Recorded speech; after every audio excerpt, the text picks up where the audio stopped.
Taking Natasha Romanoff by surprise was no easy task. One of the world's most elite spies, better known as the Black Widow, she had been trained from a young age by her handlers in the Red Room to anticipate every eventuality of her many skills.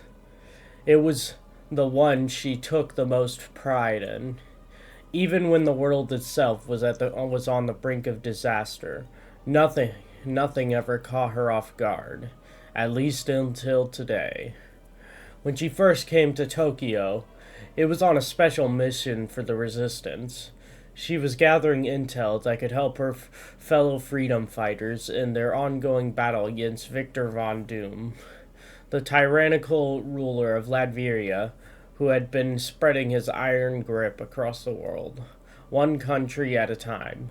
But after that intel operation, she found herself feeling at home in this strange city, more home than she had felt in decades. Natasha may not have looked a day older, over 30 on the surface, but she had actually been in the spy game for more than 100 years now.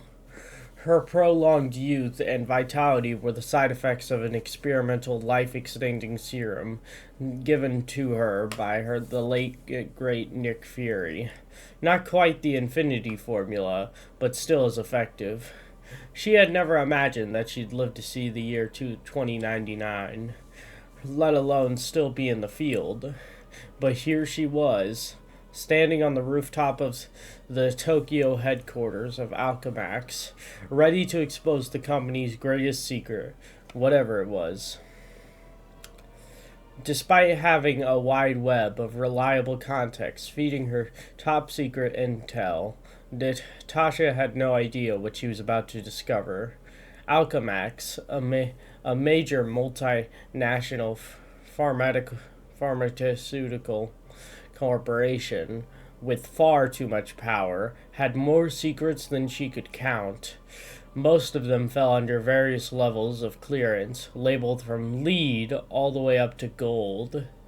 But until today, she had never heard of an asset with a Mercury classification.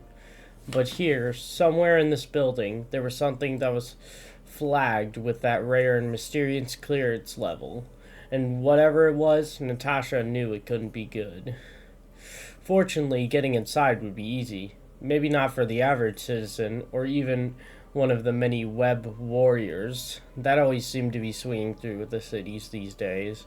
But for someone as seasoned as the Black Widow, a few Alchemex security officers would be no threat at all. As she entered the building, she instantly encountered a pair of guards. With two quick bursts of her widow's bite, they were out for the count, and Natasha had access to the building's freight elevator. According to her intel, the Mercury level asset was being stored in a vault in the building's sub-basements. And since this was one of the tallest buildings in Tokyo, Natasha knew she had a long way down. She couldn't risk simply hopping into the elevator car and pressing a button. However, the building's security systems would instantly identify her and shut down the lift, making her a prisoner. Instead, Natasha pried open the elevator doors with her hands, peering into the empty shaft. She knew she was going to have to do this the hard way. No, the fun way. Securing her zip to a steel beam above her, Natasha began to lower herself down the shaft, dangling precariously over what seemed to be a bottomless pit. Cautiously, she accelerated her descent, dropping several floors. A second until something suddenly caught her eye. A tiny red dot glowing on the wall. She clutched her hand tightly on the brake to bring her fall to a sudden stop. Reaching into a pouch on her belt, Natasha pulled out a small bag of white powder. She opened the bag and dipped her fingers into the chalky substance, raising some towards her lips. With a gentle puff, as if blowing a kiss, Natasha sent a white cloud of power genuinely billowing in the elevator shaft, revealing that a latest work of crisscrossed laser beams just below her that would have been otherwise invisible to the eye. Guess this is my stop, Natasha said, pulling her. Guess this is my stop, Natasha said, pulling herself over to a closed elevator door and prying it open from the inside. She was only halfway down the tower, but she would have to go the rest of the way on foot. Luckily, it was in the middle of the night, and all of Alchemex's employees had already gone home for the day, so there were no regular civilians in danger. Entering the stairwell, she continued her descent towards the building's lowest levels as stealthily as possible. Occasionally, she crossed paths with a security guard on patrol, but managed to take them out with ease. Natasha was skilled in countless non-lethal ways of neutralizing targets, but she had one in particular that she put to good use that night.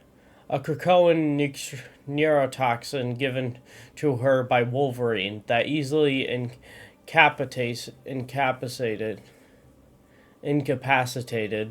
any foe whom she scratched with one of her razor-sharp fingernails. Natasha didn't take any pleasure in dispatching the guards, but she also didn't hesitate. They had signed up for this job knowing exactly who they were working for. Finally, after what seemed like hours, Natasha found herself at a thick metal door 5 levels below the building's lobby. The door had a high-tech keypad next to it, limiting access to only those with the proper code, which was changed daily. Natasha prayed her intel was up to date as she pulled a wire from the gauntlet on her wrist and attached it to a port on the keypad. After a few seconds, the keypad turned green and the words "Access Granted" appeared in Japanese, followed by the sound of a large metal lock releasing. Natasha cautiously pushed the heavy metal door open and entered the chamber on the other side. As she exhaled, she could see her breath hanging in the air in front of her. The temperature in the chamber was far lower than it had been in the rest of the building. Natasha immediately went to a computer terminal and tried to access the files stored on it. As she tried to hack into a heavily encrypted folder labeled Project Rising Eagle, she realized something. These systems weren't using Alchemex security codes. These were the type of encryption protocols used by the public eye, the police force that kept all of Tokyo under its thumb. What's going on here? Natasha asked herself as she scanned through the secret. What's going on here? Natasha asked herself as she scanned through the secret files. There were notes about some sort of super soldier serum from over 100 years ago. More recent studies on the long-term medical benefits of Krakoan flowers, some scans of ancient chemical equations, and nonsensical phrases like greater science, secret alchemy, and quiet math. And most jarring, even some surveillance photos of Nick Fury and Natasha herself. Before Natasha could dig deeper, a strange noise caught her attention. A beeping, slow and steady like a heartbeat. The sound led Natasha to the center of the room, where she saw a large tube with an enormous crystal shard inside. No, not crystal, it was ice. And inside of the ice was a strange shadow, which looked like the shape of a human figure. Instantly, Natasha realized this must be the Mercury-level asset she had been searching for. But what or who was inside, and why were they so important? She needed to find out, and as this might be her only chance. Accessing the terminal, she initiated the thawing sequence. The ice began to melt rapidly, creating a pool of water that drained through the bottom of the tube, as well as a cloud of mist that fogged up the glass and obscured Natasha's view. As the sequence completed, there was a moment of eerie silence. Natasha cautiously reached towards the glass window of the chamber, but pulled back suddenly as another hand, clad in a red glove, pressed up against the surface from inside. It stayed there for a second, pushing against the glass before the bigger, it belonged to slumped to the floor inside the tube. Natasha wasn't sure about wasn't sure what she was about to unleash, but there was no turning back now. She hit the button to release the tube's glass door and waited for the billowing steam to clear. Once it finally did, what Natasha saw inside left her in total disbelief. There in front of her was a man, down on one knee, clad in antiqued red, white, and blue jumpsuit. She knew his image well. She had seen it over and over again during her days in the Red Room as a symbol of everything that Russia stood against during the Cold War. Captain America. But he had died during World War II, hadn't he? Suddenly, the brightly colored man began to rise to his feet. The Red Skull. The Red Skull, he said, a mixture of panic and determination in his voice. Where is he? Dead, Natasha replied. For about 50 years now, soldier. What? Cap said, trying to gain his bearings. How? How? This isn't the war anymore, Natasha said. Not the one you remember, at least. Captain America gazed around at the high-tech machinery in awe and in confusion. Last he remembered, he was on board a doomed plane over the Arctic Ocean. Where are we? He asked, not sure he wanted to know the answer. You might also want to ask when are we, Natasha replied. The answer is Tokyo 29. The answer is Tokyo 2099. Tokyo, Cap said suddenly, even more on guard. We're behind enemy lines? It's not like that anymore, Natasha said. These days it's not about borders. It's about freedoms. It always has been, Cap said. Fair enough, Natasha agreed. And now you have yours. Thanks to you, Thanks to you, Cap replied, knowing that without his new friend's aid, he would still be suspended in deep freeze. That won't last long if we don't get out of here, Natasha said, leading Cap towards the door of the chamber. Alchemex was keeping you on ice for a reason. We don't want to be here when they realize you've been thawed out. Too late, Cap said as a battalion of heavy armed guards burst their way to the chamber doors. Public Eye, Natasha said, recognizing the guard's universe. Never heard of him, Cap responded as he blocked the guard's electrified nightstick with his forearm. But I can't say they don't remind me of someone. They're no Hydra, Natasha said, kicking away one of the Public Eye officers. But they're just as good as making sure the citizens under their protection are living in constant fear. Let me guess, Cap said, his fist flying. They think they're the good guys. They always do. Natasha laughed. Some things never change. Cap mused, wishing that he had his trusty shield with him as he knocked back another guard.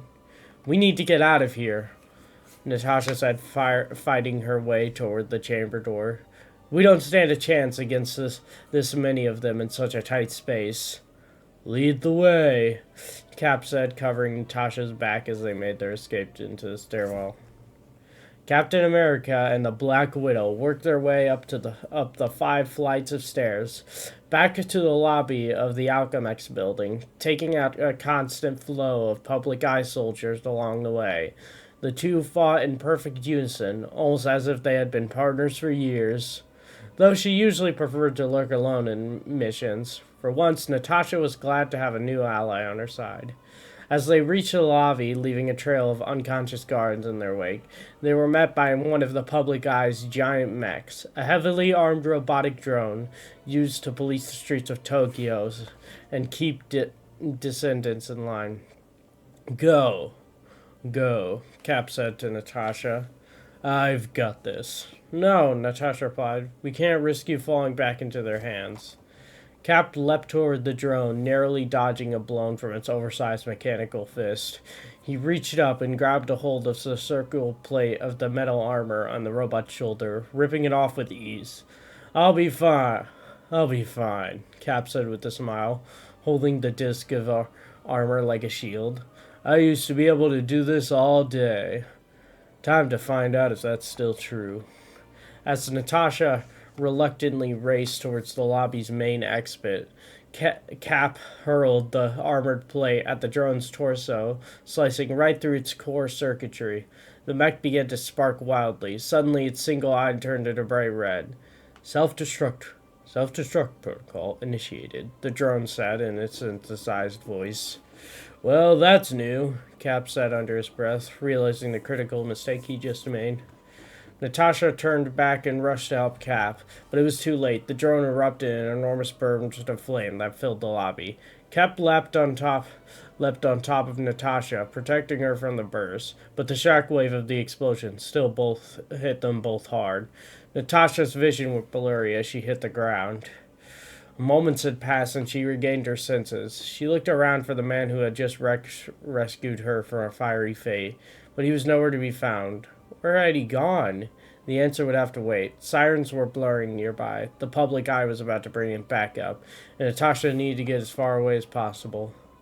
The Black Widow managed to disappear into the night, as she had done so many times before. Her mission had been partially successful, but she wouldn't be able to rest until she knew what happened to Captain America. For the first time in ages, Natasha had been caught by surprise, not only by the legendary hero in the block of ice, but the unusual feeling he had inspired within her. Something she hadn't felt in decades. Hope. Holy crap, that's the wrong button.